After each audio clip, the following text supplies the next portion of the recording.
শেখ আমাদের একজন দর্শক ভাই প্রশ্ন করেছেন যে কোন কোন কাজগুলি মানুষকে কুফরের দিকে নিয়ে যায়। জি, শেখ মুহাম্মদ বিন আব্দুল ওয়াহাব রাহিমাহুল্লাহ 10টি কাজকে এক জায়গাতে করেছেন এবং বলেছেন যে এই 10টি কাজ করলে পরে মানুষের ঈমান ভঙ্গ হয়ে যায় বা অর্থাৎ সে ইসলাম থেকে বেরিয়ে যায়।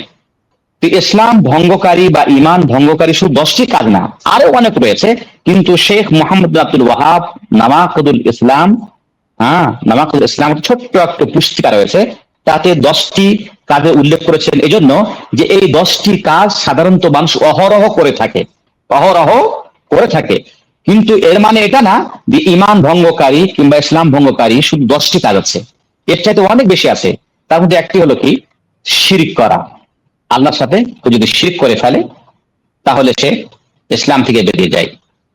দ্বিতীয় হলো যে আল্লাহ এবং আল্লাহর বান্দা এবং আল্লাহর মধ্যে কাউকে মাধ্যম তৈরি করা এবং সেই মাধ্যমের কাছে কোনো জিনিস চাওয়া।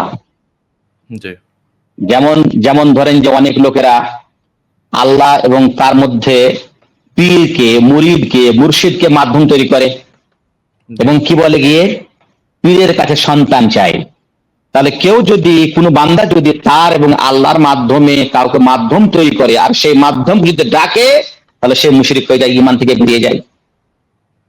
3 নম্বর হলো যদি কেউ একথা মনে করে যে রাসূলুল্লাহ সাল্লাল্লাহু আলাইহি ওয়াসাল্লামকে যে দ্বীন দেওয়া হয়েছে সেই দ্বীনের চাইতে উত্তম হলো অন্যান্য ধর্মগুলো, অমুক ধর্ম এর চাইতে উত্তম, অমুক ধর্ম এর চাইতে উত্তম, অর্থাৎ দ্বীন ইসলামের উপরে কোন ধর্মকে প্রাধান্য দেওয়াটাই হচ্ছে কি কুফর। 4 নম্বর হলো যে দ্বীনের ঠাট্টা বিদ্রূপ করা, দ্বীনের ঠাট্টা এবং বিদ্রূপ করা। যেমন ধরেন যে রমজান মাস আসলে পারে অনেক লোক রোজা রাখে না, তাকে বলা হয় ভাই তুমি রোজা কেন রাখো না? সে বলে, অনেক লোক বলে, ঠাট্টা করে বলে, কি বলে, আরে রোজা তারা রাখবে যাদের বাড়িতে খাদ্য নেই, তারা রোজা রাখবে। রোজা আবার কি, ঠাট্টা না বিদ্রুপ। আবার কেউ বলে 5 ওয়াক্ত নামাজ পড়ে এবারে কি করে, এরা মনে চাঁদে পড়ে যাবে। 5 ওয়াক্ত নামাজ পড়ে কি আমাদের নামাজ পড়ি না? তারপর তো আমাদের ওদের মধ্যে কোনো পার্থক্য নেই। ঠাট্টা, ইসলামের কোন বিষয় নিয়ে ঠাট্টা করা, তাহলে এটা কুফর। আরেকটি কাজ যেগুলো করলে পারে মানুষ কাফের হয়ে যায়, সেটা হলো এই যে মুসলমানদের বিপক্ষে কাফেরদের সহযোগিতা করা। মুসলমানদের বিপক্ষে কাফেরদের সহযোগিতা করা।